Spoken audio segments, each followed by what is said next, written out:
On my birthday, my son gave me a bottle of whiskey and said with a smile, "Just don't choke on it." That same evening, I received a message from my grandson. "Grandpa, don't drink the whiskey my dad gave you." He told me everything. So, the next time my son came to visit me, I poured him a glass of that whiskey. He drank and turned pale. Before we continue, please subscribe to Old Man's Voice channel and write in the comments what time it is where you are watching from now. We might give you a shout out in our next video. Today's shout out goes to Precious from California. Thank you for being part of this great family. Now let me tell everything. The words slid under my skin like a cold needle. I turned the bottle in my hands, letting the late afternoon sun catch the glass. Amber gleamed as if it could bless a day already frayed at the edges. The bow was too perfect, the paper too costly, the smile too practiced. "Just a little something special, Dad," Marcus said, voice warm enough to pass a quick inspection. "You deserve the best." I set the bottle in the middle of the patio table and felt my heartbeat knock once against my shirt pocket. It was July 4th, 3:30 p.m. Ohio heat feathering the air, grills talking to each other over fences. I'd lined up the chairs the way Catherine liked them, just so. Not because she'd be here to notice, but because my hands still remembered what home asked of them. "Smells great, Grandpa," Ethan said, bursting through the gate ahead of everyone with a tangle of elbows and knees. 14 and growing like a sapling that found the right patch of sun. He crashed into my chest and squeezed. For a second, the world sorted itself out. "Only the best for you," I told him, and meant it. Claire came next with a gift bag and that careful teacher smile that always scanned me for cracks before she relaxed. "You set everything up perfectly," she said. "Looks happy." That was the plan. The grill snapped and muttered. Blue tongues tasting the air. Paper plates in a fan. Catherine's blue flower china. Today was special enough for them, even if that made no sense to anyone else. Sylvia parked a casserole like a seasoned stagehand. And for a while, normal one. Salad talk, weather talk, baseball chatter from Ethan as he inhaled chicken like he'd trained for it. Marcus kept checking the bottle with the side of his eyes. The way a gambler checks a pocket. He laughed when other people laughed, said the right things in the right places, and never asked me anything that mattered. "Dad," he said at last, leaning closer so no one else would hear. "Make sure you open it later when you can really enjoy it." Later. Alone. Enjoy. I held his gaze just long enough to make him look away. "Maybe we'll have a toast after cake," I said. He smiled, but something in his shoulders went tight for a breath before he relaxed again. At the table, Ethan asked me to tell the bridge story, the one where 2 feet of rain tried to erase a county road in a single night. I told it because he wanted it, because he needed me to still be the man who fixed things. I kept it lean. No romance in rebar, just loads, spans, fatigue. The arithmetic of not letting strangers die on your watch. Ethan's eyes shone. Marcus's phone lit up his palm. "Save thousands," Ethan said, or softening his vowels. "Did my job," I said. "We solve problems before they break." Marcus's jaw pinched at that. An almost invisible wince he smoothed into a grin as Sylvia asked for seconds. The bottle sat between us like an expensive dare, catching chips of sun and throwing them in thin rainbows across the cloth. "Can I have a tiny sip on your birthday?" Ethan asked, pointing at the glass monument. "Not yet," I said, and felt the table exhale in a way no one admitted. By 8, the cars had come and gone. Hugs had been given in the driveway, promises made about next weekend, and pancakes. Claire's hug lasted longer than usual. "Call me tomorrow," she said at my ear. "Please." "I'm fine," I lied. Because fathers learn to do that for their daughters. The house held the hush that follows celebration, a light mess where joy had been. I rinsed dishes in slow circles. The bottle waited where I'd set it, the bow napping like a smug cat. I reached for a clean glass and felt the small wobble in my hand I usually blame on age and yard work. The label winked in the kitchen light. Old enough to be serious, rich enough to mean something. And the whisper I'd tried to file away replayed itself exactly. "Don't choke on it." The word choke is not a toast. My phone buzzed. For a beat, I thought it would be a neighbor I only hear from when fireworks start early. Instead, The screen said, "Ethan. Grandpa, don't drink that whiskey." A hum started in my ears, a little like the power stations used to sound when I was inside the fence. A little like a road you shouldn't cross. I sat down at the counter, put both feet on the floor, and typed, "Why?" He took too long. Teenagers never take long. The dots appeared and vanished. Then I saw Dad put something in it in the garage from a small bottle. He told me to go inside. "Please don't drink. I'm deleting this." I stood so fast the chair legs chirped against tile. The kitchen had that too bright look grief gives a room even before the grief earns its name. I turned the bottle under the light. Of course, I couldn't see anything. Poison doesn't wave from the window. "Thank you," I wrote. "You did the right thing. I'm okay. Delete and go to bed." "Okay. I love you" came back as if he were the grandfather and I were the boy. I set the phone face down. The bottle had become a problem, and problems are what I understand. You don't argue with a bridge. You don't beg a beam. You test. You measure. You document. You act. Old training slides clicked back on in my head. Chain of custody. Sample control. No contamination. I found a clean mason jar, rinsed it twice, rinsed the funnel, dried everything with a towel that didn't smell of last night's onions. I poured a careful measure from the neck into the jar, sealed it, labeled the lid with the date and time, and took a photo of the bottle beside the jar on the counter. I boxed the jar in a small cooler with ice packs, and taped the lid. Then I stood there with my hands braced on the granite while the rest of it caught up to me. My son, my boy who once fell asleep against my shoulder during Sunday games, had brought me a weapon wrapped like a present. I could feel Catherine next to me, not as a ghost, but as a habit that never left. She would have touched the back of my arm and said my name in that way that unfroze my jaw. I took one long breath and let it out. I took another. My heart steadied to an account I could live with. I did not pour the rest down the sink. Not yet. Evidence is a kind of truth, and I needed it to talk for me when hands and voices started lying. I slept badly, the way you sleep in a motel on the edge of a small town. On top of the covers, one shoe still on. At 7:30 a.m., I was showered, shaved, and dressed like a man who had errands instead of a father who had doubts. I placed the cooler on the passenger seat and drove to Riverton's glass and steel lab building that always looked like it should be studying weather from space. The receptionist didn't flinch when I said, "I need to know what's in this." She handed me forms that wanted to know the name I've lived with and whether my payment would be card or check. Possible adulteration, I wrote in the box marked purpose. Beverage. A young tech with kind eyes led me to a counter that smelled like bleach and paper. "We'll do a comprehensive screen," she said. "Fill this out for chain of custody. We'll call when the results are ready." "How long?" "A few hours." A few hours is how long a life can change while you hold still. I filled out each line like it was a blueprint. Time of sample, description, where it was stored, who touched it. I initialed where they told me to, printed my name neat and clear, and left my number in digits big enough for any tired afternoon to read. I carried my coffee to the waiting room and didn't drink it. I read 3 sentences of an old magazine and none of them stuck. I watched people come and go who didn't look like they were trying to prove whether their son loved them. At 11:48, a door opened and my name was spoken in the kind of voice nurses use for news that fits inside numbers. "We found a benzodiazepine derivative," Dr. Sarah Kim said in a small consultation room. Her tone professional, not theatrical. A printout lay between us. Peaks, valleys, a mountain range of bad intention at a concentration that if consumed regularly by an older adult could cause severe respiratory depression, heart rhythm issues, falls, confusion. Over time, it could be fatal. "We can't make medical determinations, but you've told me enough," I said, and in my head, a very old piece of machinery clicked into place. Confirmed. Load path identified. Remediation plan required. "Would you like copies of the full report?" she asked. "I'd like 3, I said. "And I'd like your card." She slid both across the table without asking why.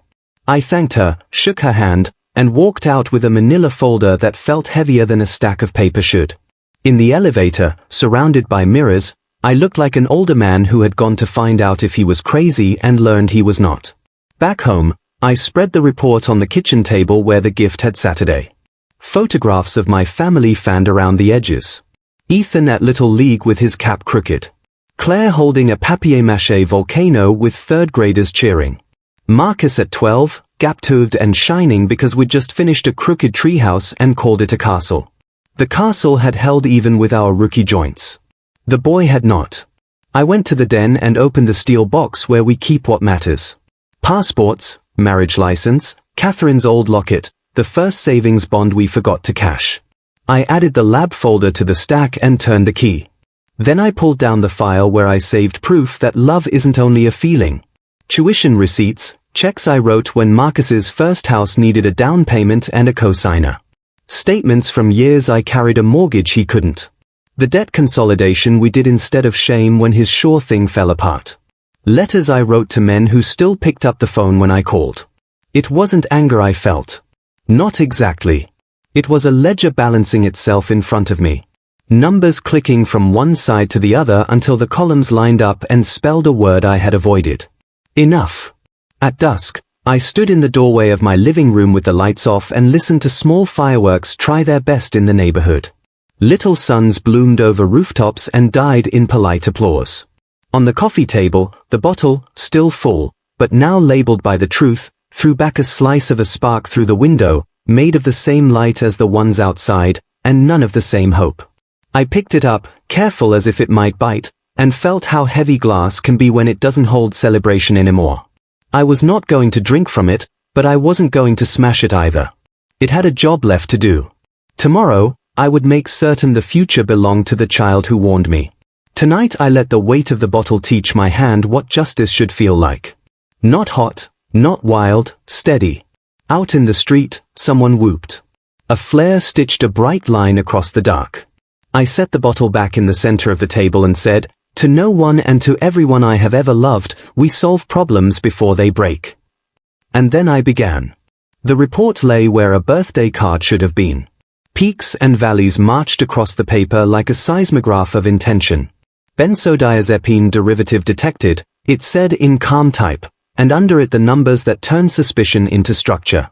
I made a list because lists make fear hold still. Photograph bottle from all angles, including cap. Second sample witnessed. Independent lab. Baseline checkup with my doctor. Start the ledger. At 8:05 a.m., I carried the bottle to the kitchen island and called my neighbor, Mr. Chen. We've traded ladders for 15 years. He taught me how to coax tomatoes through a cold snap. I helped him set his fence straight after a windstorm. A decent man is a strong beam. I need you to witness something, I said. Nothing dramatic, just eyes on a paw and a signature. He was on my porch 6 minutes later in work boots and a flannel. I showed him the lab report without commentary, his mouth pressed flat, the way men of his generation reserve for funerals and expensive repairs. "Tell me what you need," he said. I set a clean glass jar and a funnel on the counter, held up a fresh roll of tamper tape, and opened the bottle with the caution you save for a wasp you don't want to rouse. I poured a measured ounce into the jar. Mr. Chen read the date and time off my stove clock and repeated them while I wrote them down. "Photograph me," I said, and he did. My hands, the tape sealing the lid, the label getting inked while the second hand swept. He signed the chain of custody form I'd printed from the First Lab's website. I signed behind him. Good documentation is the opposite of drama. It's a promise you make to the future. "There's a lab near the highway," he said. My cousin used them when a contractor blamed the paint instead of his prep. I drove there with the jar seated in a cooler like a small expensive passenger.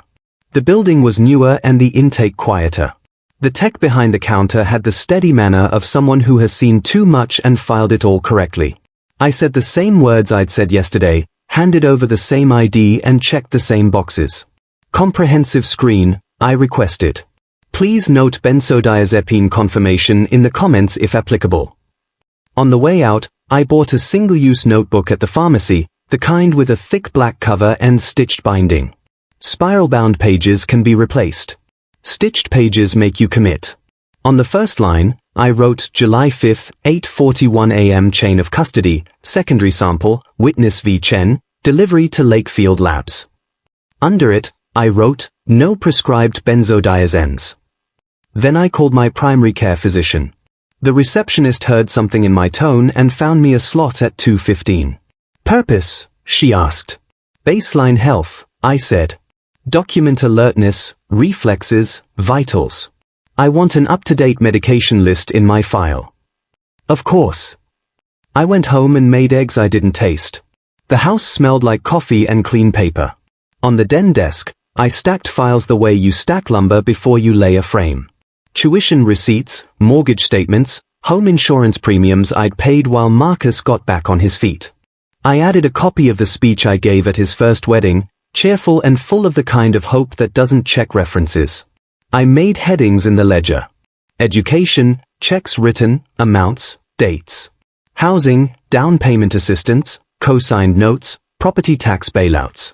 Debt rescues, consolidation agreements, interest paid on his behalf, direct transfers, notes and memo lines that read like prayers. Car repair, last chance, 2 weeks till bonus. Time, weekends spent fixing what professionals should have fixed, calls at midnight that I answered. I totaled the columns with a carpenter's care. The number landed north of $200,000, and somehow that didn't sting. Money is only a unit of measure. It wasn't the checks. It was the slope of the line. How often I said yes to hold him out of the river. How readily he learned that a hand would be there. My phone buzzed. Marcus. How was the whiskey, Dad? I watched the typing dots add nothing of value. A younger version of me would have typed what he wanted to hear to keep the peace. The man I am now replied, saving it. Want to do a proper toast when the family's together? Dots. That's nice. You deserve it. We should grab dinner this week. Just us. Just us meant alone. I turned that phrase in the light and saw all its angles. Busy with appointments. I'll let you know, I wrote. Soon. The lie wasn't a lie. It was a bridge to a place where truth would have witnesses. At 2:15, I sat on the exam table while Dr. Morrison listened to my chest and asked me to follow her finger with my eyes. How are you sleeping? She asked. Badly, I said. But that's situational. She laughed softly, then sobered. Any new medications, dizziness, falls? No, no, and no, I said. And I'd like that in the chart. I'd like a printed medication list. It should show no benzodiazepines or sedatives prescribed. She looked at me for a long moment. The way good doctors do when they're deciding how deep to go. Everything all right at home? I'm doing what I can to keep it that way. She printed the list, stamped it, and initialed the corner. Call if you need anything, she said. And I mean anything. On the way back, I stopped at the bank and paid for a safe deposit box I hadn't used since Catherine and I tucked our passports away before a trip we never took. The clerk slid a signature card across the counter. I took my time with the loops and lines. In the vault's quiet, I placed the first lab report, copies of the second intake paperwork, the new medication list, and a thumb drive with the photographs into a plain envelope labeled evidence, do not discard. I added the ledger's photocopies and sealed them in a second envelope.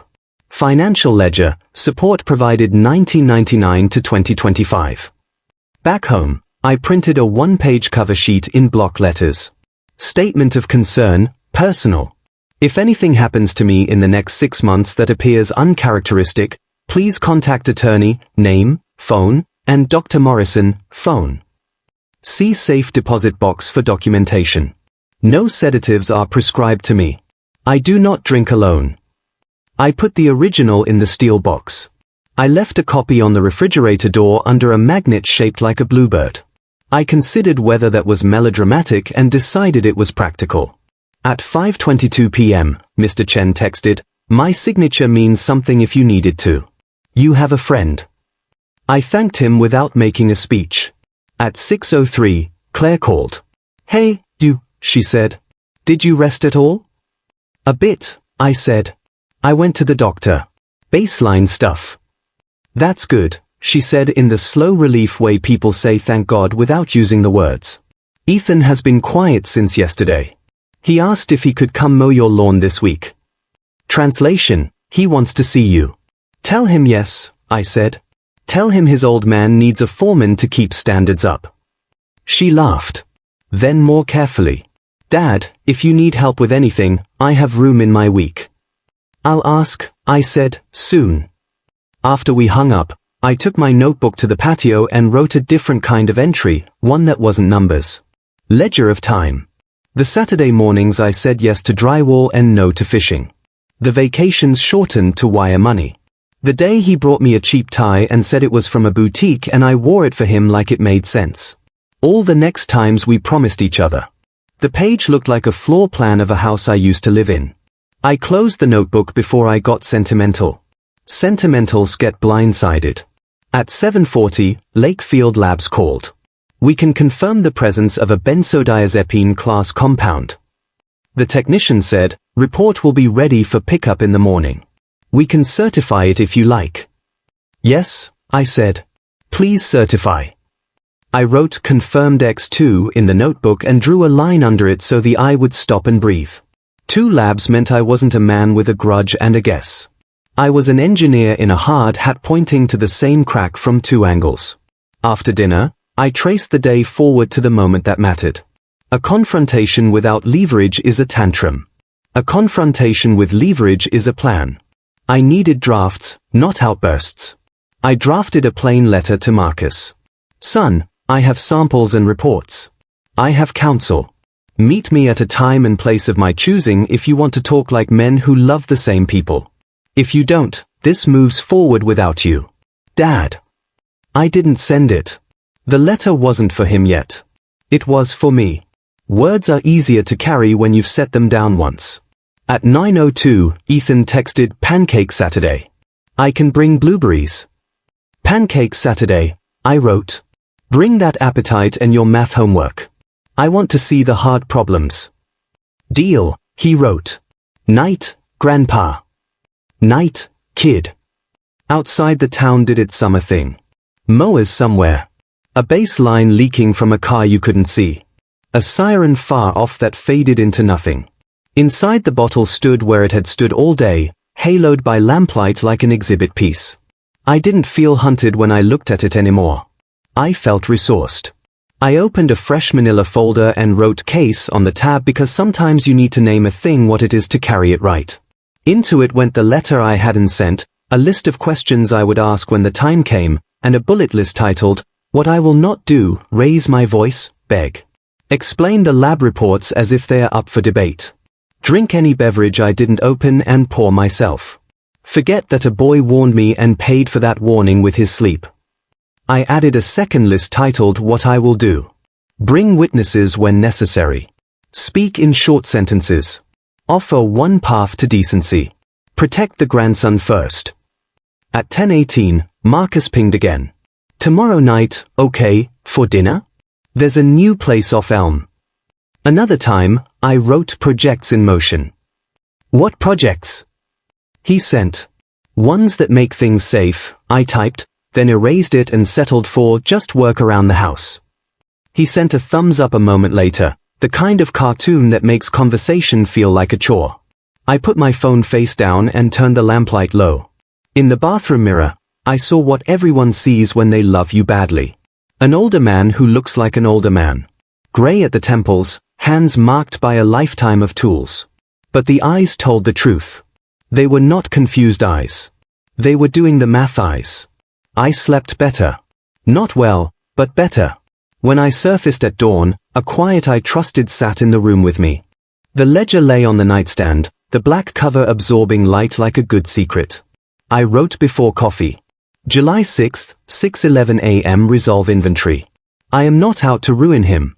I am out to remove his hands from the levers that hurt other people. If I can do that with shame and paperwork, I will. If I must do it with witnesses, I will. If I have to do it with law, I will. I showered, shaved, and dressed like a man going to the bank again. At Lakefield Labs, the certified copy came in a folder with a blue seal I could feel with my thumb. I thanked the tech, asked for her direct line, and wrote it in the ledger with a note.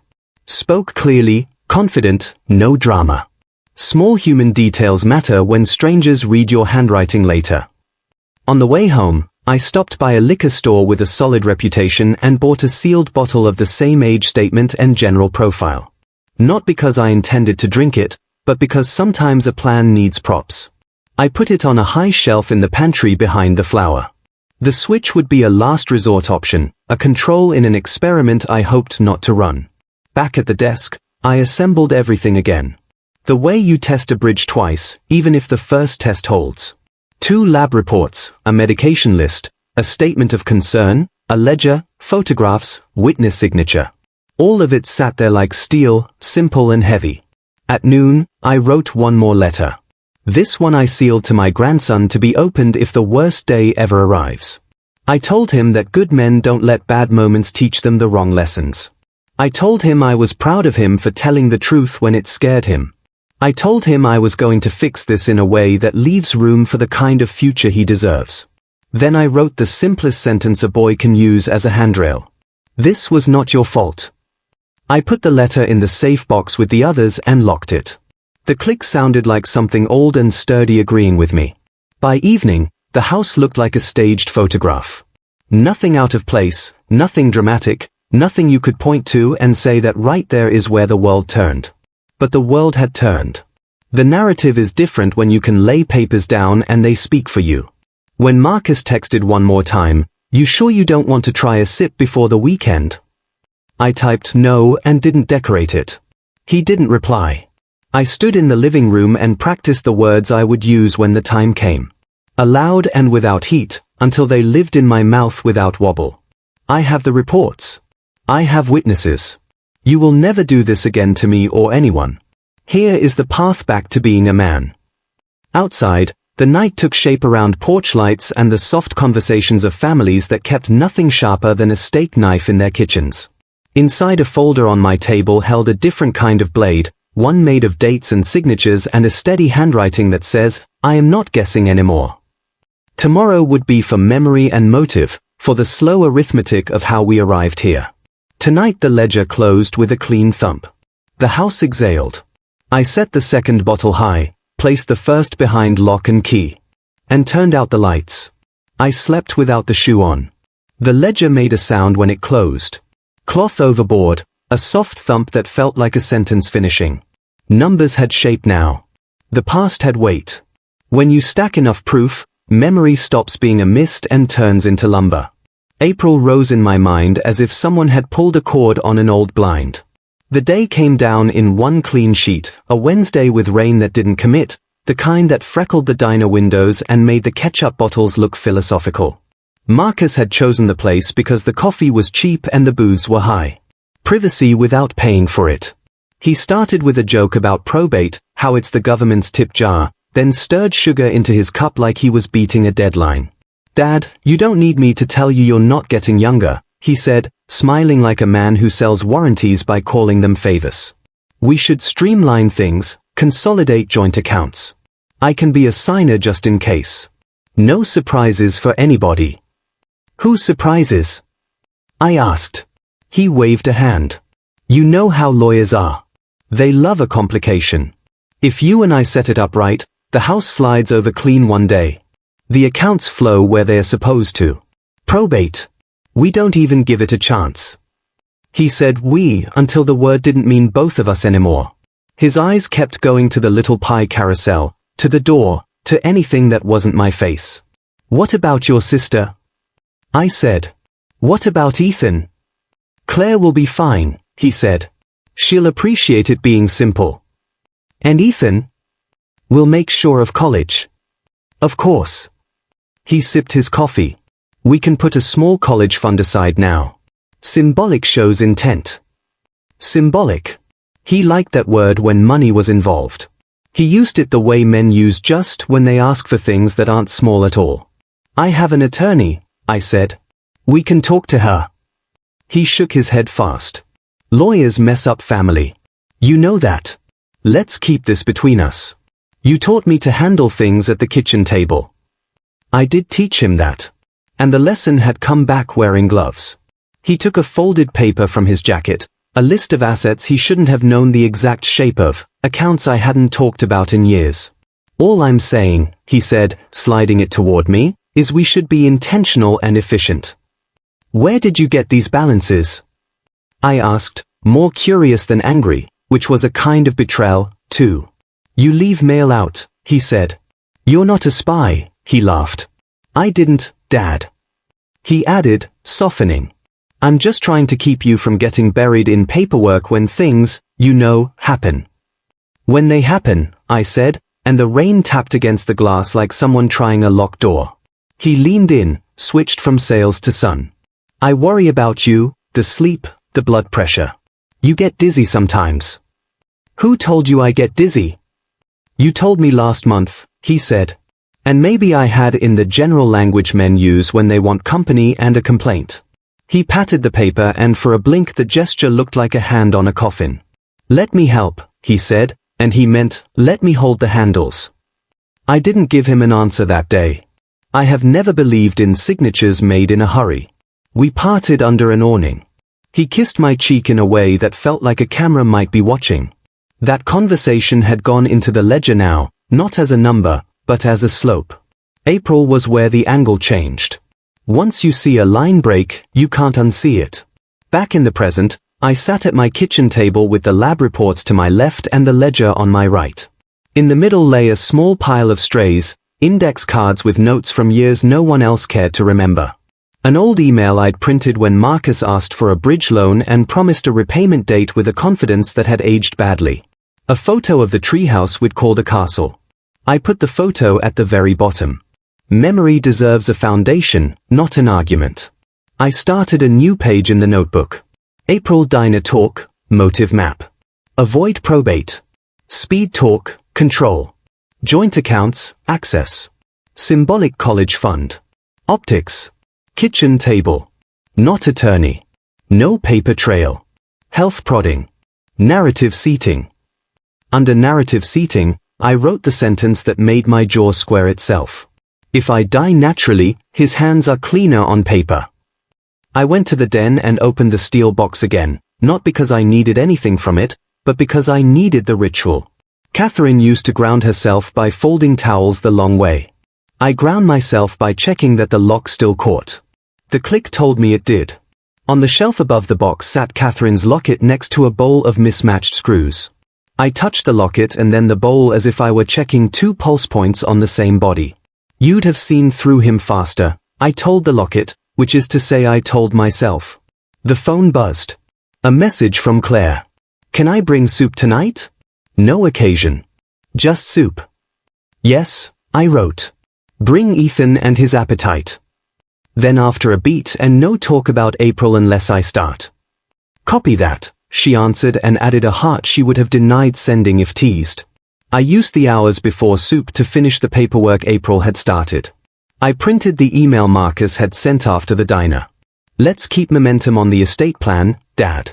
No need to overcomplicate. I printed my reply. I'll think. I printed the missed call log that followed, a small constellation of insistence. I wrote a timeline in block letters down the margin. April, pressure to consolidate. June, check-ins about how you're sleeping. July 4th, gift plus whisper. July 5th to 6th, labs, ledger, baseline. Next, attorney. I called my attorney's office and left a message that most people wouldn't understand. I need to talk irrevocable instruments, I said. Grandchild first provisions. I want to carve out one branch and protect the others. Urgent but not panicked. When I hang up from such calls, I always imagine how the words settle on the other end. I hoped mine landed like careful bricks, not flares. At 5, soup arrived with Claire and a boy pretending not to be hungry. We ate on the patio because Summer asked us to, because the sky was doing its quiet Ohio blue that convinces you the world is simpler than it is. Ethan told me about a math problem shaped like a ladder against a wall. They want you to find the angle at the ground, he said. But it's a trick. The numbers don't line up unless you catch the missing length. Tricks are just facts wearing costumes, I said. Let's see it after bowls. Claire watched my face the way she watched students during tests. A kindness that doesn't crowd you. I saw the paper on your fridge, she said, voice neutral. Good, I said. That's why it's there. She nodded. I won't ask questions you haven't invited. I will say this, Ethan is okay here. Her eyes flicked toward the ledger's black spine on the far table and away again. We okay here. After soup, the boy and I bent over the math. We drew a ladder and a wall and a ground that didn't trust either of them. He found the missing length like a man pulling a nail in one smooth motion. See, he said, pleased. You just have to know where not to look first. When they left, the house held the kind of quiet that doesn't accuse you. I took my notebook to the living room and wrote a different ledger. Moral calculus. I will not put a man in a cage if a door and a shame will work. I will not pretend nothing happened. I will not let his choices make a liar out of me. I will not trade Ethan's safety for Marcus's comfort. I will not ruin Claire's peace by dragging her into strategy until strategy is ready for daylight. There is a kind of arithmetic that doesn't use numbers. It uses thresholds. Bridges have them. Families do too. I drew a line across the page and wrote above it, do this now, and below it, do this later. Now, call attorney again at 8 a.m. for a same-week appointment. Prepare a written statement of facts for counsel. Inventory accounts and titles. Confirm beneficiary designations. Confirm that the house deed allows for a simple transfer into trust. Document all communications with Marcus going forward. Later, decide whether to confront privately first or with a third party present. Decide whether the switch is necessary or an unneeded prop. Decide whether police ever enter the story. I went to my desk and began the statement of facts for my attorney as if I were writing a field report. Dated entries, names, times, no editorializing. The whisper at the birthday, the grandson's text, the labs, the April diner talk, the joint accounts, the word symbolic. I attached copies of what I had and a list of what I wanted. Irrevocable trust with clear successor trustees. Health care directives that keep hands that don't love you off your throat. A letter of wishes that says what the law can't. On the last line, I wrote the only sentence that didn't feel like paperwork. I want to protect my grandson's future without breaking my daughter's heart. I slept early, slept hard, slept like a man who had finally put tools back on their hooks. At 7:59 a.m., I sat with the phone in my hand and watched the second hand like an enemy until it released 8. The receptionist answered with a cheerfulness I believed and put me on hold in a way that didn't feel like exile. 2 minutes later, my attorney's assistant came on. We had a cancellation, she said. Can you be here at 9:30? Yes, I said, as if my legs hadn't already stood. I showered, shaved, and dressed like a witness who expects to be believed. I took the folder labeled case, the ledger, and the manila envelopes. I took the bottle, too, sealed and bagged, because seeing an object next to a sentence changes how a room hears you. The law office sits over a bakery. The hallway always smells like sugar, pretending it's not dangerous. The receptionist nodded me toward the conference room with the long table that makes people think better or worse of themselves depending on the day. My attorney, Laura Brennan, sharp mind, soft hands, a voice that never rushes you toward the cliff, came in with a legal pad and a pen that made tiny crisp sounds when it moved. Tell me the story from the beginning, she said. I brought the beginning, I said, placing the ledger on the table and the reports on top. The short version is April set the angle. July told me the load. She read the whisper in my notes and didn't react. Professionals don't give expressions away cheaply. She read Ethan's text and closed her eyes for a moment. A private respect. She traced a finger down the lab report and underlined a chemical family without saying its name. She wrote chain of custody and underlined it twice. This is what we're going to do, she said, and the we felt like a beam. Your trust. We're going to draft an irrevocable trust for your grandson, tight. We're going to revise your will to reflect your actual intentions. We're going to set healthcare powers in a way that keeps decision-making with people who love you. We're going to create a letter for your primary care physician stating your wishes in clear language. And we're going to file copies in places where clerks will find them, not hope they get found. And Marcus? I asked. She placed her pen down. A small sound in a big room.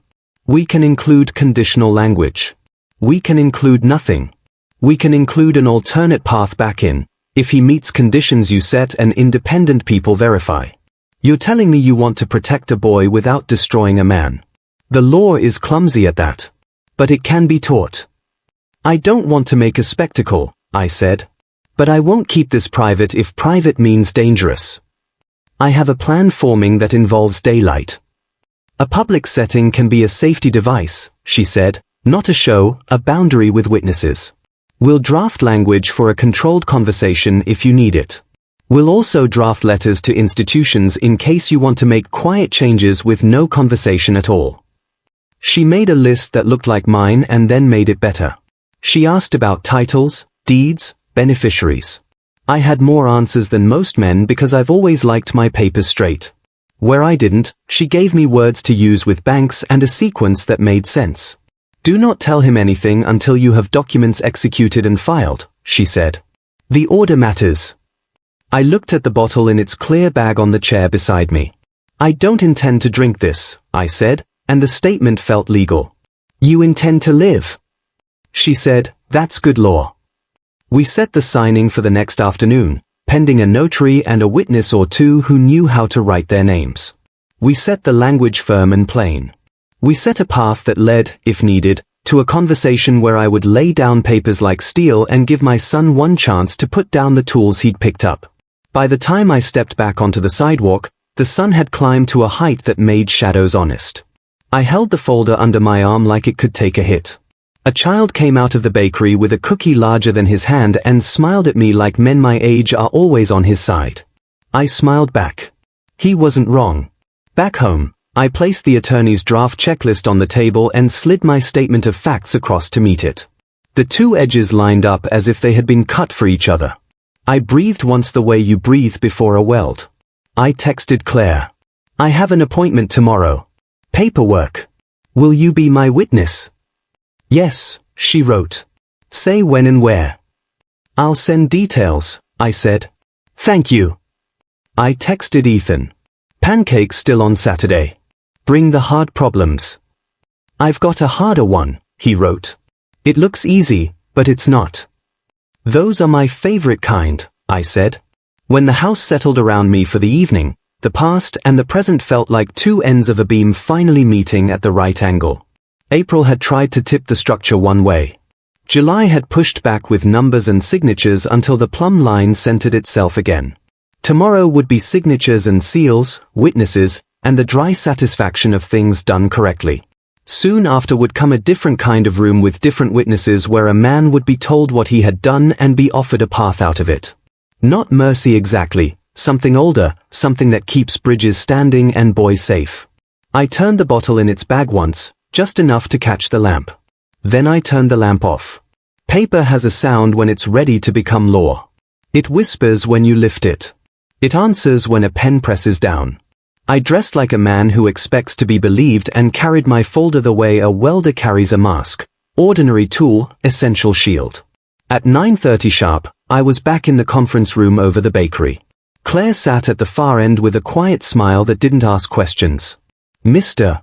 Chen came in 5 minutes later in a clean shirt, nodding once as if to say, I am merely a neighbor who signs things, which was perfect. The notary arranged her stamp and a square of blotter paper like a small ceremony. My attorney placed a stack in front of me and spoke in a voice built for bridges, the kind that carries weight without strain. First, she said, tapping the top document, the Irrevocable Education and Welfare Trust for Ethan Hayes.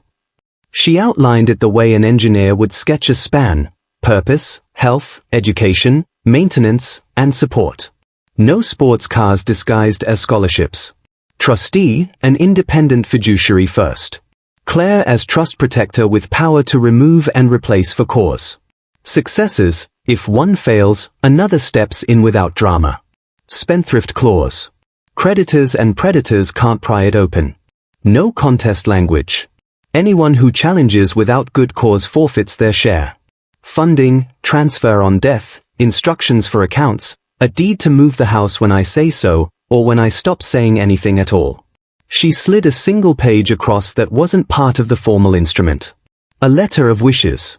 This frames intent without binding the trustee's hands, she said. My own words stared back at me in clean type. Scholarships before allowances, books before toys. When in doubt, choose the thing that gives him more choices later, not fewer now. Second, she said, your will, clean, specific. Marcus is not a beneficiary. She did not use the word disinherited as if it were a scar. She drafted it like a measurement. There is a clause that bars him from serving in any fiduciary role.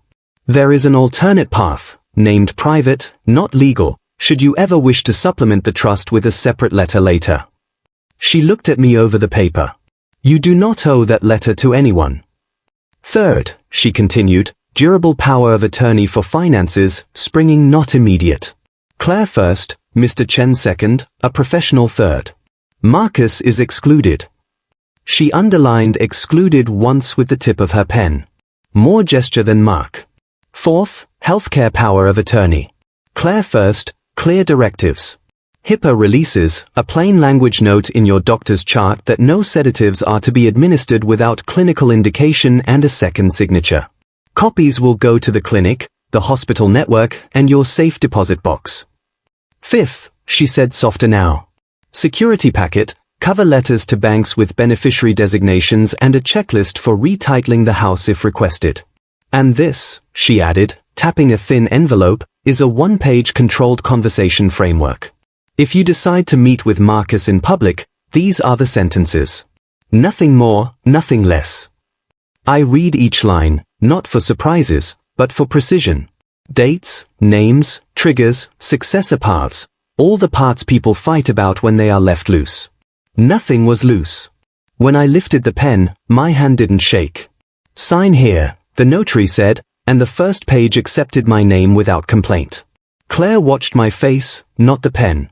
Mr. Chen's signature came behind mine like a brace behind a joist. The stamp sank and rose with that small, dignified thud only ink and authority can make. We moved through the stack like a careful crew. Trust, will, powers, releases, letters. Each signature was a quiet door closing where a draft had been. Where language needed witnesses, Claire and Mr. Chen wrote their names in steady strokes. Where law needed a seal, the stamp kissed the page and left a square of proof. When we finished, my attorney collected originals into a red folder and slid certified copies into a blue one. Red stays with me, she said. Blue rides with you. Scans will be in your secure portal before lunch. The bank packet is ready. The deed is ready if and when you want it. I'll handle accounts this afternoon. I said the house can wait a day. Good, she said. Order matters. I paid her bill, not because the ritual mattered, but because I wanted the line item to become part of the paper trail. Professional services rendered. Future secured. On the way out, the hallway smelled like sugar again. It made me think of icing. How it can hide flaws if you let it. How a good cake doesn't need it thick. At the bank, I sat with a woman who knew the difference between courtesy and thoroughness. We went account by account. Pay on death designations swung toward the trust with each signature. Old automatic transfers no longer made sense. We switched them off. The clerk stamped a stack and slid me copies. You are very organized, she said. I wish my father were like this. She didn't mean I wish he was dying. She meant I wish no one would have to guess later. I nodded the way men nod when they recognize a sentence that's truer than it sounds. On the way home, I stopped at the clinic and handed Dr. Morrison's nurse the healthcare packet. We have it, she said, scanning the first page. We'll flag your chart and file copies with the hospital. She made a rectangle with her hands as if framing a photo. This is very clear. Clarity feels like oxygen after a room that's been closed too long. Back in the living room, I laid the blue folder beside the ledger. I added a new heading. Locks installed. Trust executed. Will revised. POAs signed. HIPAA on file. Bank designations updated. Attorney holds originals, scans verified. I put check marks next to each line the way a foreman chalks a floor. Then I took the red folder's counterparts, the certified copies my attorney had indulged me with, and walked them to the safe deposit box. The vault door swallowed the echo of my steps. The envelope labeled evidence, do not discard, now had a neighbor. Instruments, active. The two felt like bookends on a shelf that would not tip. When I came out into the afternoon, the sun had shifted from noon white to a warmer angle, the kind that puts truth in relief. I drove home the long way, past the little league field, past the hardware store where the good hex keys hang, past the community center Claire used to run book fairs in. The hall's big room has windows high enough to pull light down like a rope. A decent place for a boundary. Back at the house, the bottle sat on its shelf in the den closet inside a clear bag. Evidence tag tucked under the knot. I took it down with the care you reserve for dangerous useful things. On the kitchen counter, I set a second bottle beside it. The clean twin I'd bought as a prop I didn't plan to use. Side by side, they looked like an illusionist setup. 2 rabbits, 1 hat. But this wasn't a trick. It was control. If I needed a paw that didn't endanger anyone while we spoke, I would have it.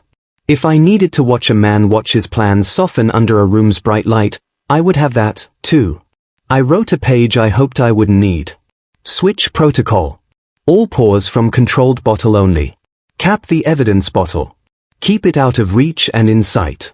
If confronted about the switch, use the sentence, "We're not here to test your heart. We're here to test your choices." If he refuses to meet without a drink, meeting is over. Then I folded the page and slid it into the case folder with the controlled conversation script my attorney had drafted.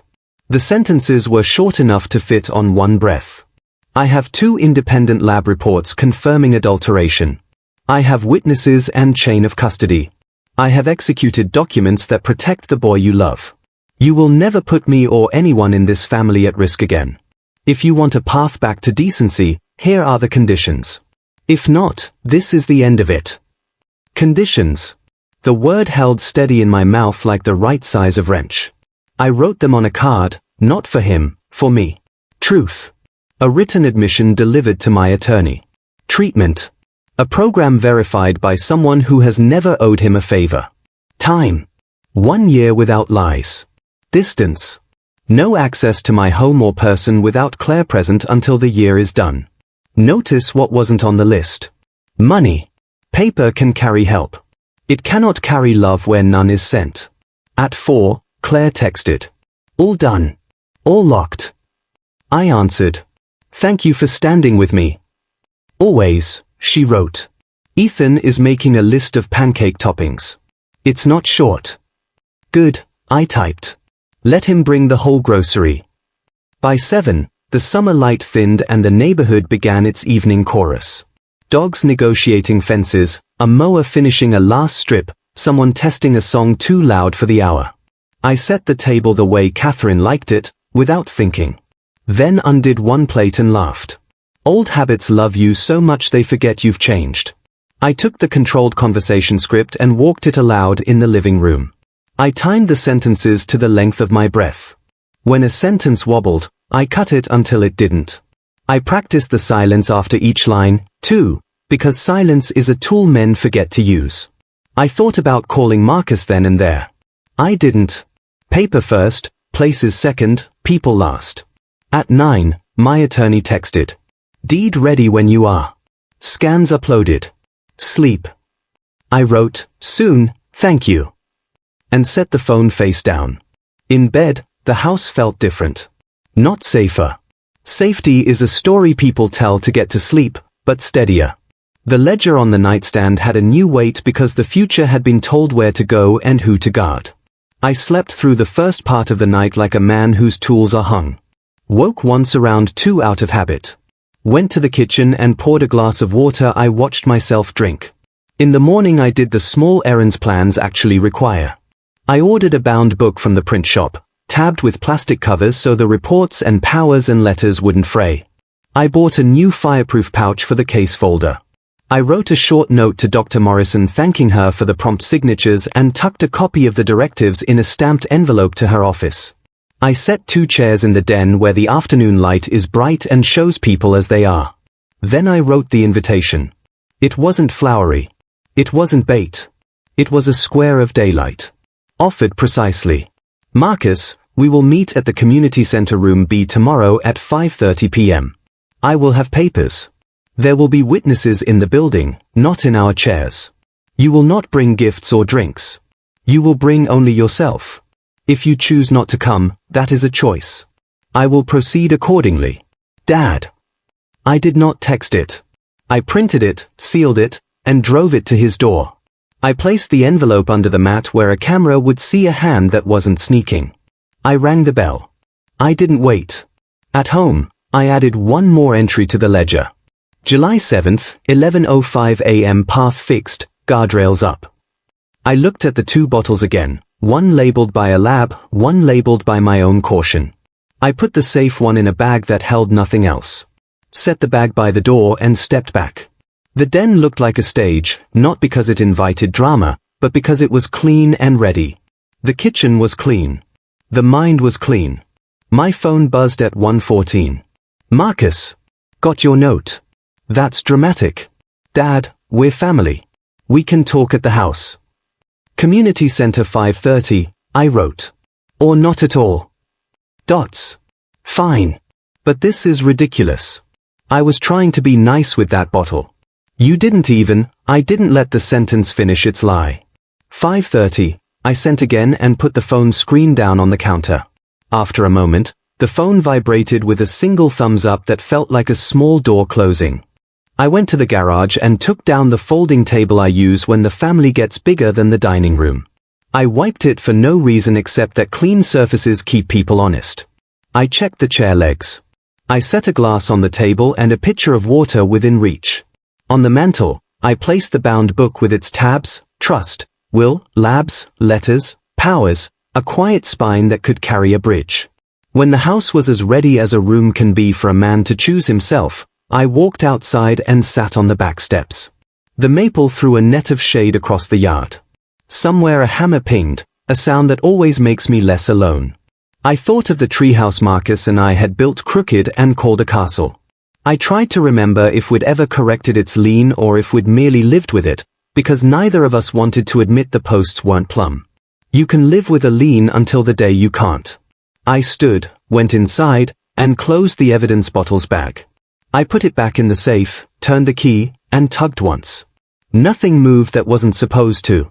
On the counter, the safe bottle waited in its plain brown bag, unremarkable, ordinary, harmless as props go.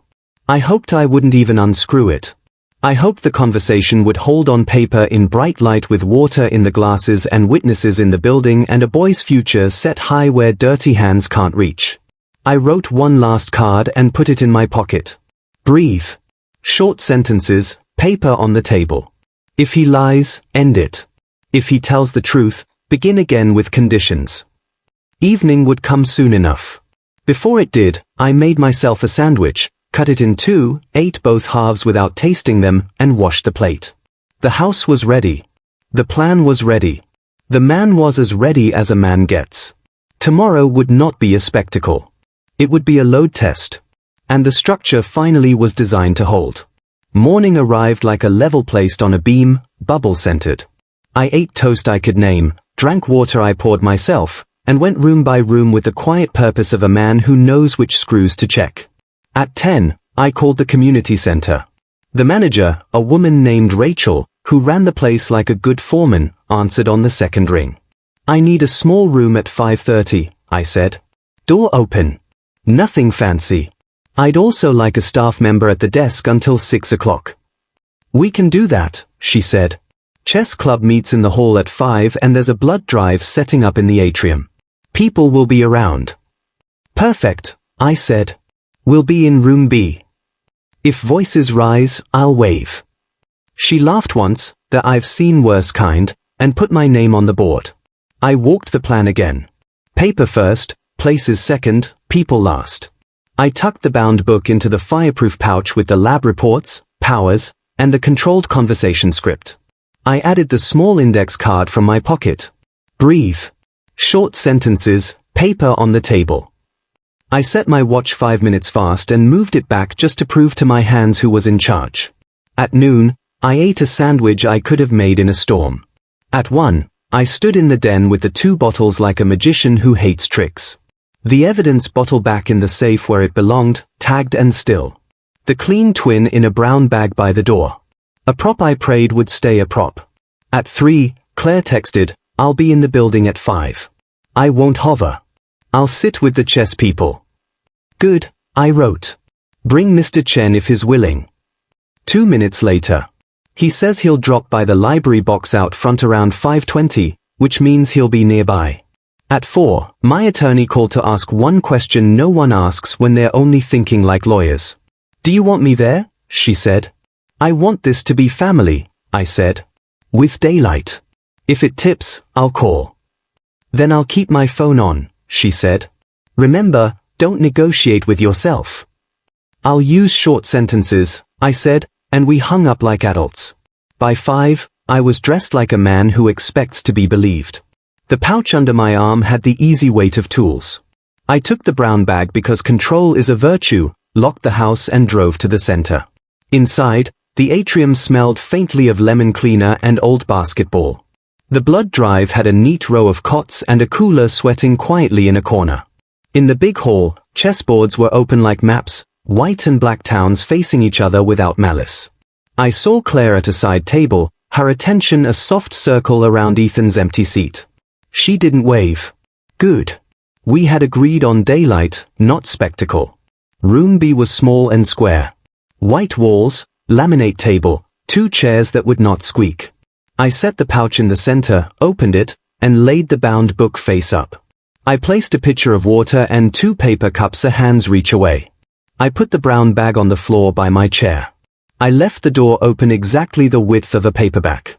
Marcus arrived at 5:31, which was close enough to on time to count as courtesy in his mind. He wore a shirt that cost more than his rent used to and a grin that had done good work over the years. He held his hands out as if the room might hug him. Dad, he said, stepping in, glancing at the open door, recalculating. This is dramatic. You got my note, I said. Sit. He's Saturday. His eyes found the book, then the water, then the door again. He took in the building like a burglar learning the alarms. He didn't notice Claire in the distance or Mr. Chen pretending to study a Sicilian defense at the second board. He did notice the brown bag by my chair and filed it. I don't know what this is, he said.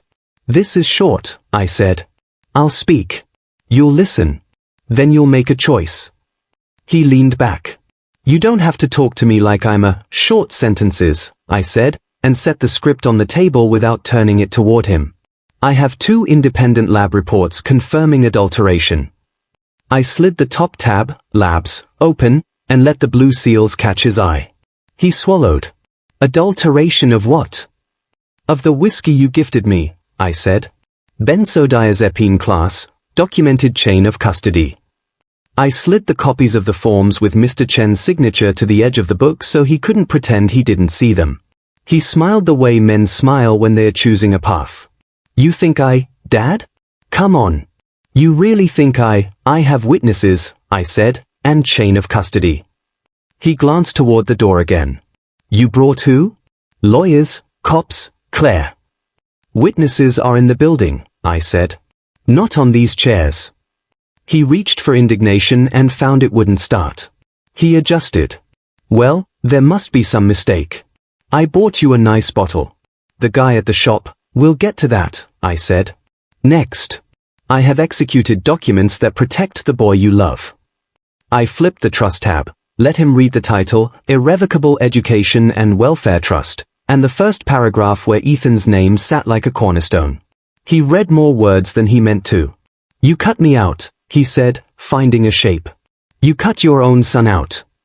I set the future where it belongs, I said. With the only person at this table who warned me. His mouth twitched. He misunderstood. He's a kid. He told the truth, I said. He'll sleep again soon. I was trying to be nice, he said, lowering his voice to something like hurt. A birthday gift. You make it into a crime. Do you hear how that sounds to your own son? I let the silence work a second. You whispered, don't choke on it. At the handoff, I said. You suggested I open it when I was alone. A lab says what your smile won't. We are not debating the peak on a chart. We are deciding what kind of man you will be after today. His eyes flicked to the door. So that's it. You want me to confess to something I didn't do in a public building? You want to show? I want a boundary with witnesses, I said. I want to keep my heart beating, and I want you to walk out of here with the one path back to decency. He laughed, a short, bright sound that didn't belong to the room. Path back? Dad, I manage. I take care of. You will never put me or anyone in this family at risk again, I said. If you want a path back, here are the conditions. Always with the conditions, he said, settling into the role of man talked down to. Fine, entertain me. Truth, I said. A written admission delivered to my attorney. Treatment, verified by people you don't choose. Time, 1 year without lies. Distance, no access to me or my house without Claire present until the year is done. He stared, the grin sliding off like a sticker that found a clean surface. You're serious? As a bridge over a river, I said. He leaned forward, elbows on the table. Or what? Or this moves forward without you, I said. The papers are already filed. The trust is already funded. The doctors already have my directives. The banks already have their orders. He shook his head. A little boy who's found the candy jar empty. You do this to your son. I'm doing this for my grandson, I said. And for Claire and for me. He sat back. The first flush of anger rose and he let it. You always liked rules more than people. You always liked work more than your family. You liked the parts of family that paid bills, I said. And you called the rest symbolic. He flinched like I'd named a private shame. This is insane, he said, choosing the word angry men choose when proof corners them. You know what this looks like? It looks like you're getting senile. It looks like Claire is whispering in your ear. It looks like, Marcus, I said, as patient as I could be and still be a man. Look at me. He did. He saw eyes that weren't confused. He found no wobble there. You brought a bottle, I said, nodding at the bag he'd slid under his chair on the way in. He had tucked it there like a smuggled thought. He eased it out with 2 fingers, slow. It's a joke, he said too fast. I was going to, I thought, I don't know what I thought. We toast, start over. You were told not to bring drinks, I said. I reached for the brown bag by my chair and set it on the table, opened it, and let the clean, sealed twin look him in the face. If there is to be a pour in this room, it comes from here. But hear me, no one is drinking. We're not here to test your heart. We're here to test your choices. He stared at the caps. He read the age statement with his eyes and the plan with his jaw. You think I'd try something here? He said. With people outside? I think men who lean on momentum make mistakes in bright rooms, I said. And I like bright rooms. He took a breath, held it, let it out through his nose. This is humiliating, he said. You want me to say I did something I didn't do so you can feel like a hero in front of your little committee? I want you to stop, I said. And I want proof you intend to stop. Paper beats promises. He smiled again, but it didn't land. You set this up like a courtroom, he said. But you forgot the jury. Chess club, I said, nodding toward the hall. Blood drive. Rachel at the desk. A neighbor by the little library box. They're not a jury. They're the town. And they are better at measuring character than any 12 strangers. He weighed that. Then he did the thing he's always done when cornered. He reached for charm like a rope swing over water. Dad, he said, voice softer, eyes wide with the boy he used to be. I love you. I brought you something nice. You've built this whole fortress out of a misunderstanding. Let's go to dinner. Just us. We'll laugh about this one day. Short sentences, I said, more to myself than to him. I poured a finger from the clean bottle into a paper cup and an identical pour into a second cup. I set both between us. The room smelled like oak and 100 toasts I wasn't going to make. There, I said. Now you don't have to wonder which bottle is which. They are both safe. We will not drink either. He stared at the cups like they were a test he hadn't studied for. You're insane, he said again. But quiet now, almost reverent. You planned a switch. I planned options, I said. And because I will not let you steer the moment, he reached for a cup. I tapped the lip of mine with a finger. Don't, I said. You don't get to hold liquids in this room. You get to hold responsibility. His hand stopped. He set his hand flat on the table instead and studied the wood grain like he might learn its language. When he spoke, he was careful. What if I don't sign anything? What if I don't write your little confession? What if I walk out? Then you walk out, I said. And this goes daylight in a different way. We will use larger rooms. We will use more witnesses. We will not use a court unless we must. But we will not go back to whispers. He swallowed.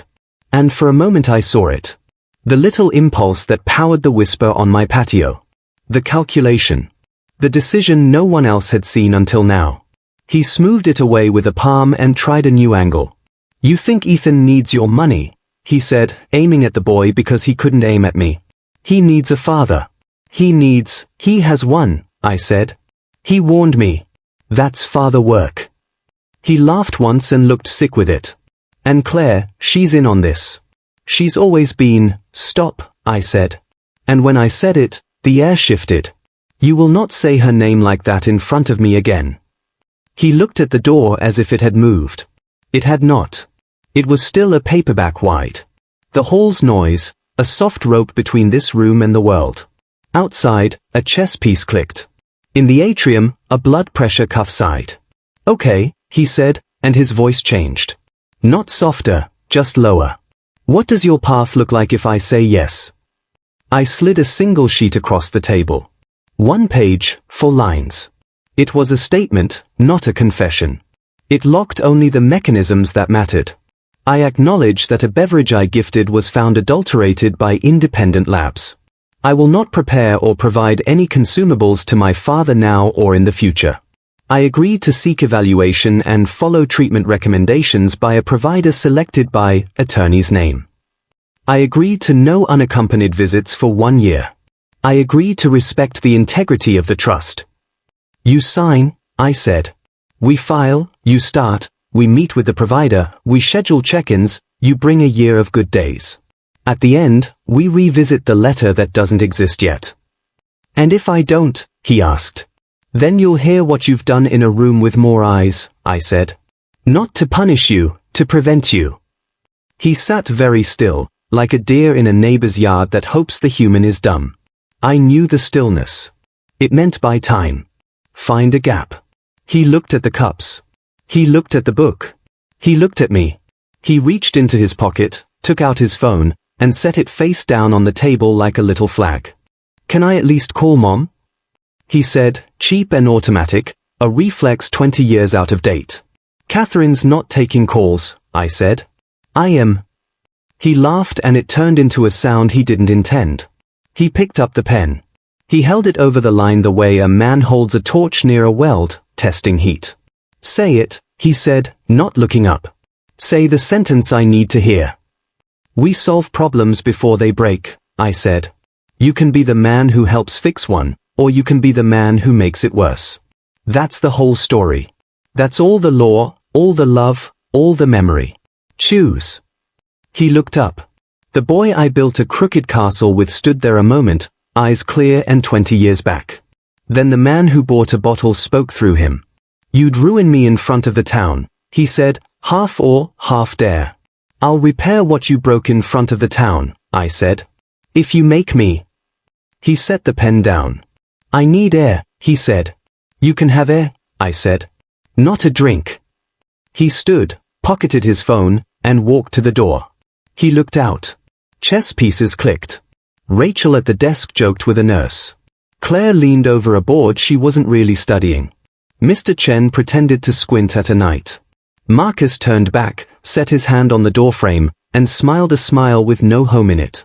Let's make it a real conversation, he said. Come out here with your papers. Let's tell our little audience your story. That's not what I invited, I said, standing anyway. But I don't mind light. He stepped into the hall first, and for a flicker of a second, I saw the old trick in motion. Widen the room. Muddy the lines. Perform. I picked up the bound book, slid the signed or not sheet inside its cover, left the cups on the table like two things we were done with, and followed him. We stopped just outside room B, under the high windows, where the evening poured itself down the wall in a clean rectangle.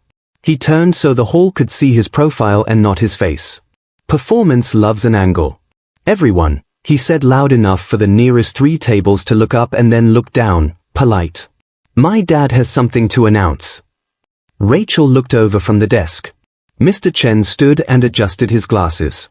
Claire did not move, which is a kind of mercy.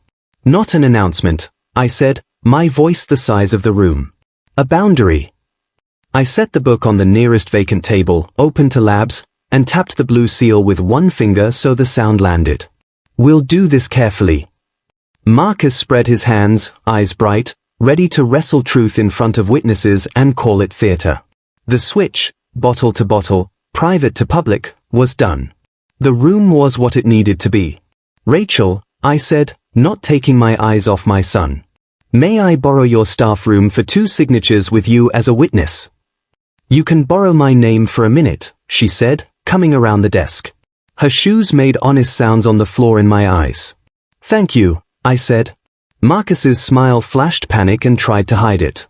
Dad, short sentences, I said, and laid my palm flat on the blue seal until it cooled. We had stepped into daylight. The load test had started. The structure held. Rachel led us 3 doors down to a staff room with a window that faced the atrium. Daylight pulled on the linoleum. A corkboard and a calendar, a metal table that believed in straight lines. She stood by the door with a clipboard like a referee who doesn't blow the whistle unless it matters. We'll keep the door open, she said. Halfway. Good, I said. Marcus hovered just inside, measuring angles, hunting for shadows, finding none. His showman's smile had nowhere to root. He looked younger and older at once, like 2 lives arguing about which one he should be living. I put the bound book on the table and opened to labs again. I set a single page, 4 lines, signature block, beside it. My pen clicked once. Honest sound. This is the statement, I said. Short, accurate. It doesn't ask you to write your soul. It asks you to stop. Rachel approached the table far enough to see the page, not close enough to read guilt like a novel. She nodded to show she could witness a signature and still sleep later. Marcus tried a smaller voice. Dad, imagine how this looks to her. He tipped his chin toward Rachel as if she were the audience he could still win. It looks like daylight, I said.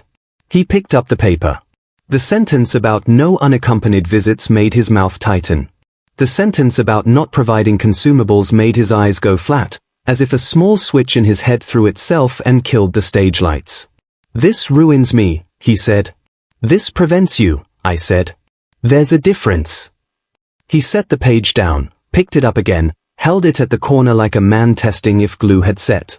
You really think a lab report and a few signatures make you right? I think 2 labs, a witness, a doctor, a trust, a will, 2 banks, and a community center make me steady, I said. The right will take more days. He looked at Rachel. Do you know what he's accusing me of? I know what he's protecting, she said. My job today is eyes and ink. For a moment, he smiled at that. Admiration for a clean job well done. It passed. He looked through the window at the chessboards, the small motions of ordinary mercy. Mr. Chen stood up at the second table and stretched the way a man stretches when he's been sitting too long. He did not look in at us. That restraint did more work than any sermon. Marcus tapped the page with his middle finger to the beat of his own indecision. This is humiliating, he said again, softer now, naming the thing keeping him from the pen. You could have done this at the house. You asked for the house when you needed dark corners, I said. We're not doing corners anymore. He laughed once, a bright mistake. You think very well of yourself. I think well of the boy who warned me, I said. And of the woman who won't ask me questions I haven't invited, and of the neighbor who showed up with a signature, and of this room that doesn't care about our family myths. He looked up at the ceiling as if there might be an answer written there. When none fell, he lowered his eyes to the lines that asked exactly what they asked and nothing more. What happens after I sign? He asked. You go home, I said. Tomorrow, My attorney calls the provider. You go where she tells you. You show up. You keep showing up. You don't text me at night. You don't come to my door alone. You don't bring gifts. You do not say Claire's name with blame in your mouth. A year of boring days measured by someone who doesn't need you to like them. And if I don't sign? Then this goes bigger, I said. Not cops unless we must, but daylight. Letters to institutions, conversations you can't charm. You will become a man the town squints at, or you can become a man the town nods at because he did the hard thing. He held the pen over the page and didn't move. The quiet stretched, not like a threat, like a plank. Walk it or don't. I didn't fill it for him. Rachel shifted her weight, patient. In the window, someone castled neatly. King tucked away behind a wall of pawns. Good form. Marcus put the pen down. Say the line again, he said, eyes on the paper. We solve problems before they break, I said. He picked up the pen and signed his first name like a boy late to class. His last name like a man who still wanted to be seen. He dated it. The angle of the 7 looked like it always had, even on permission slips. Rachel stepped forward, watched the ink dry, wrote her name and the time with an even hand. There, she said. That is a thing that happened. Marcus let out a breath he'd been holding for a year. He swayed just a degree, the way a post sways before a brace finds it. He's Saturday. I want my copy, he said to the table. You'll get one, I said. I slid the page into a clear sleeve as if it were a fragile photograph and added it to the case section. You'll also get a call tomorrow with a time and an address. You'll go. If you flinch, I pull daylight harder. He nodded without enthusiasm. Am I cut off? You're not entitled, I said. You're not invited without Claire. You're not the target of anything but a boundary. He stared past me. He told you, he whispered. And I knew which he meant. He told me, I said. He did the right thing. He ruined me, he said. But the words were fragile, not angry. He saved me, I said. And maybe you, depending on what you do next. He rubbed his jaw the way he does when a plan rubs the wrong way against the grain. I don't know if I can do a year. You can do one day, I said. Enough of those, you'll have a pile. He laughed once, honest. You and your piles. They hold, I said. I closed the book. The click of the elastic around the covers sounded like a clasp. We're done here. He stood without looking at Rachel, and that told me he had learned a shard of something. At the door, he paused. Can I see him? He asked, not saying Ethan's name, as if the name were a door he'd lost the key to. Not yet, I said. In time, with witnesses, after a start. He nodded as if a judge had given him a sentence shorter than the maximum. We stepped back into the hall. The chessboards murmured.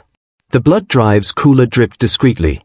Claire stood up and then sat back down, which is better than applause. Marcus looked at her and then away as if bright light forced him to blink. He put a hand in his pocket, found nothing useful there, took it out again. He turned toward the exit. At the door, he looked over his shoulder with the same expression he wore the day we realized the castle leaned. You could have just asked me to be better, he said. I did, I said. With paper. He left. The door let him go and swung back to its resting place as if nothing had happened, which is one way of telling the truth. Mr. Chen approached with the amble of a man in no hurry to be thanked. Weather held, he said, and shook my hand like a project finished on schedule. Thank you, I said. For seeing and not seeing. My pleasure, he said. I'll be home if ink needs more eyes. He tipped his head to Claire, who tipped hers back, and he left the way neighbors do, like a blessing you don't want to owe and do. Rachel walked over, wiped an invisible smudge from the counter with the side of her hand. We keep the boring kind of drama around here, she said. You did it right. I hope so, I said. Paper's heavy for a reason, she said and went back to her desk. Claire stood in front of me, not touching me yet. How is your voice? She asked. Short, I said. Good, she said. Do you want soup or quiet? Quiet now, I said. Soup tomorrow. We walked out together. The sun had become evening. Long shadows arguing gently with the sidewalk. In the parking lot, a kid hopped a painted line like it was a river he dared himself to clear. He cleared it. He looked back to see if anyone had seen. We had. At home, I put the sign page in the safe deposit packet, then made a second copy for the steel box. Redundancy is love wearing a clipboard. I texted my attorney a photograph of the signature with a single line. Executed. Witness Rachel Torres, Community Center. A minute later, she replied, well done. Provider at 9 a.m. tomorrow, can hold a slot. I set the bound book on the mantle because it had earned a brief visible life. Then I sat at the kitchen table with a glass of water and watched the light move across the old wood. No triumphant music played. No angels signed off. A room held steady because it was designed to. At 8, Ethan texted a photograph of a pancake list with blueberries underlined 3 times and whipped cream with 2 question marks. Approved, I wrote. Bring the hard problem, too. It's a ladder one, he replied. But Mina. We'll build the ground first, I wrote. See you at 9.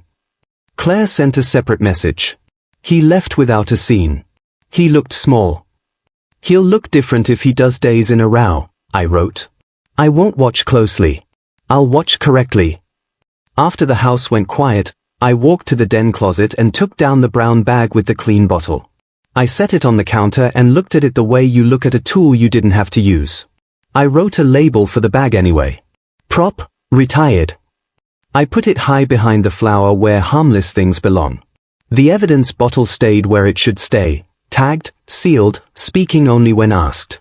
I slipped the signature copy into the case folder, closed it, and felt the little pull of the clasp like a heartbeat steadying. I slept like a man who had carried something heavy to where it belonged, and set it down without dropping it. In the morning, the world kept being itself. The print shop called to say the tabs looked sharp. The clinic confirmed my directives were in the right places. The attorney sent a calendar invite for a 6-week check-in labeled Boring Day. Pancakes came with blueberries and a math problem that did in fact hide its meanness well. Ethan drew the ladder, the wall, the slick patch where boys fall if they don't account for angles. We found the missing length together. He grinned like a boy who sees the city he'll build one day. Grandpa, he said, more serious now than Saturday requires. Are we okay? We're steady, I said. Steady is better than okay. Mom said you made rules. I made guardrails, I said. They keep people on the road. He nodded the way boys do when the metaphor holds. He ate 3 pancakes and suggested a 4th. We negotiated like diplomats and settled on half. The weeks that followed didn't belong to drama. They belonged to form. A provider's office with carpet that forgives shoes. Appointments kept or not. A ledger with new headings, attendance, compliance, no unaccompanied visits, obeyed or tested. My phone stayed quiet most nights. When it didn't, silence answered for me. People in town didn't talk because they didn't need to. They nodded to me the way you nod to a bridge you drive over every day and forget to thank. Rachel waved once from across a farmer's market and didn't cross the space. Mr. Chen left a bag of tomatoes on my steps with a note that said, for the ledger of good things. On a Thursday, Claire stood in my living room and read the trust again all the way through, lips moving slightly, like an old habit of prayer. Books before toys, she said, smiling. He'll hate you and then he'll thank you. He can do both, I said. We didn't have a second confrontation. We had a series of small, uninteresting days. That's what safety looks like in real time. Paper and appointments, lists and locks, short sentences, water in the glass. The boys laugh in the yard as it finds its old ease. One afternoon, alone on the patio, I turned my wedding band with my thumb and said Catherine's name into the air. The way you say level to a bubble, checking. The maple held itself up without complaint. Somewhere a hammer pinged. The house hummed at the quiet pitch of a machine that's been maintained. In the den, the bound book kept its place a while longer before I filed it. The mantle looked better without it. The room did, too. Dignity is not a document. It's the space you get back when the documents have done their work. On the last page of the ledger, I wrote a final entry in the same steady hand I'd used on the first. August 18th, outcome. Trust in place. Boy safe. Daughter steady. Neighbor thanked. Staff witness appreciated. Son pending, with conditions. Me, alive, unbroken. Then I added the only sentence that still needed saying. We solve problems before they break.